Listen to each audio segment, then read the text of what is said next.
in weight. What do I do about that? Well, it's typical. A bowl of cereal, 1 cup of skim milk topped with a half cup of raisins. Are raisins high glycemic or low glycemic?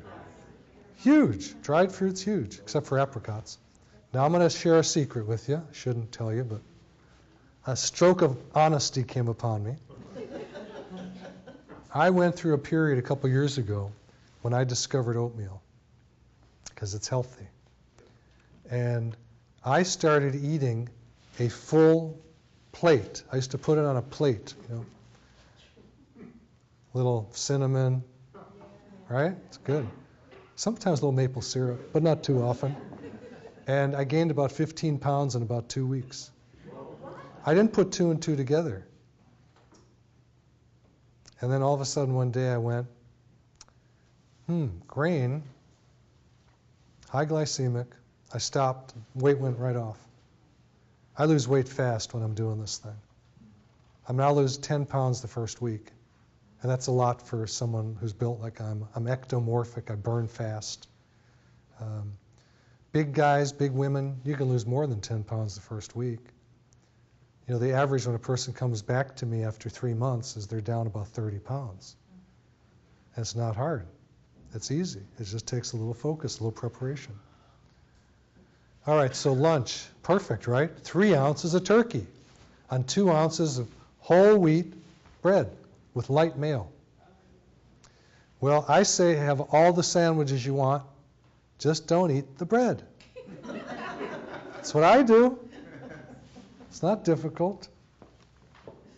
Now, if I go somewhere like a business meeting and they have a lunch served, you know, they got these little sandwiches, right?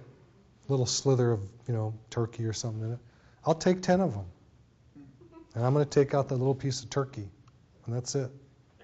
And I leave them all there and everyone's like, who is this jerk? He's stealing all the food, he's wasting it. Let me eat a few of those big sandwiches. That's what I need. Here's the snack. How's that first one? Fruit juice sweetened canned fruit cocktail. How long is that going to last you? You know, until you crash. Not too long. Dinner. Got to have my meat and potatoes. Baked potato, vegetable topped with fat-free Velveeta cheese.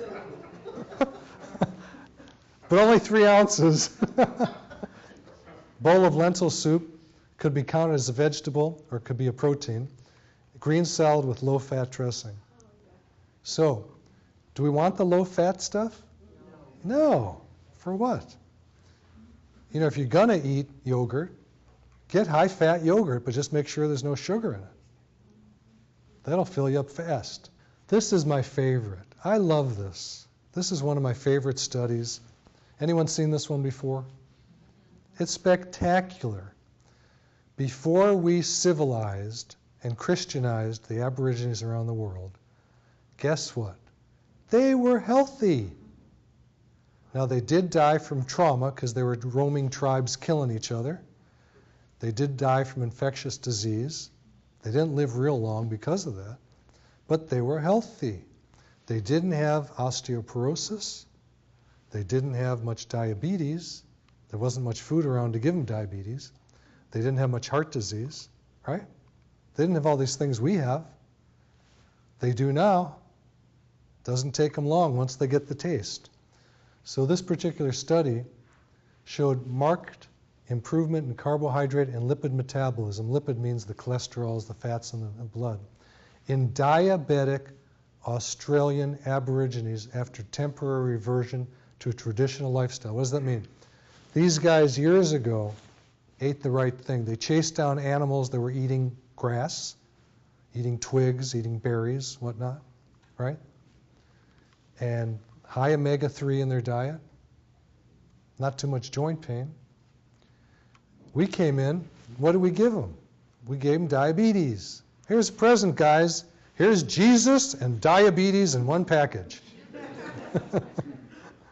I'm being facetious, but that's really what happened. You know, we civilized them, whatever that means. You know, I don't know what civilization means because it seems like people don't like being in the city too much anymore because they're too civilized. But a lot of them got diabetes. You know, you put on the weight, you get diabetes. So the rationale for the study was to prove that by reversing the urbanization process in these diabetic aborigines, they would lose their diabetes and become healthy again. Let's see what happened. And this is in the Journal of Diabetes. This is back in 1984 we knew this. This is not new information. 10 full-blood diabetic aborigines from wherever that is, in Derby, I can say that, in Western Australia, agreed to be tested before and after living for 7 weeks as hunter-gatherers as they were before. They were middle-aged, 53.9, overweight, and all lost weight steadily over the 7-week period, average of 8 kilograms. That's not a lot. I mean, if they did my program, they would have lost, 20, 30 pounds. So improvement in glucose in the blood due to both fall in fasting glucose and improvement in postprandial glucose clearance. That means that a lot of people, when you get your blood test and it shows normal glucose, that doesn't mean it's normal, because you may store that high or relatively high glucose level and not be able to clear it from your blood. Fasting plasma insulin concentration fell. Insulin response to glucose improved. That means that not only was there less insulin because the food was better, but they didn't need as much insulin because the cells in the body, when you cut down on the sweets, become more sensitive to insulin. You don't need as much to get the job done of taking your sugar that is normally in the blood, putting into the cells to burn to get the ATP to have energy. Okay? So it's a very efficient system that we produce when we're not eating high glycemic foods. Triglycerides went down also. Cholesterol goes down. What they do, they replace carbohydrates by protein. Conventional fat diet reduces cholesterol. I mentioned that. Eat all the fat you want. Your cholesterol is going to go down. Any doctor tell you that before? So what are the problems? Lack of mobility, exercise, and then overconsumption. That's where a lot of people are going. This is the terrible part. This is the part that we all face where we go, damn it, why lose the weight? Because I know I'm going to gain it back. I've done that before. Because people don't make a lifestyle change when they do their dieting. I don't ever have anyone diet. I change their nutrition. I show them what's healthy for them. And I give them the reasons, which we're doing tonight. So 95% of dieters who lose weight will gain it back in 5 years or less. I force people to promise me they will not lose weight fast. The program is not to lose weight. Losing weight is a benefit of it. 3-year follow-up of participants in commercial weight loss program. You know the names of them. I'm not going to say them. 12% of the subjects maintained 75% of their weight loss after leaving the diet program. 57% maintained at least 5% of the loss. And 40% gained back more than they had lost during the diet. And that, on the bottom, you can see is a study.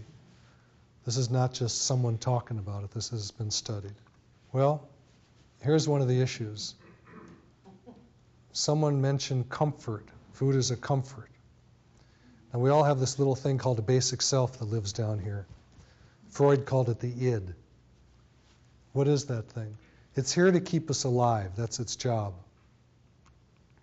What does it want to do? You get in its way, it wants to kill you. It'll kill to get food if it has to. And it has all the addictions of the body in it. It's not a bad thing. It's just the thing that helps keep us going. Unfortunately, it's pretty much like a little kid. And so the rest of us, what Freud called the conscious self. No, he didn't. That's what I call it. What did he call the conscious self? The ego. The ego, the thing that puts our foot in our mouth like I'm doing all night. That's a little more elevated, and it's there to help teach, the id or the basic self to do better because you get better results. Well, here we got somebody who is lost in that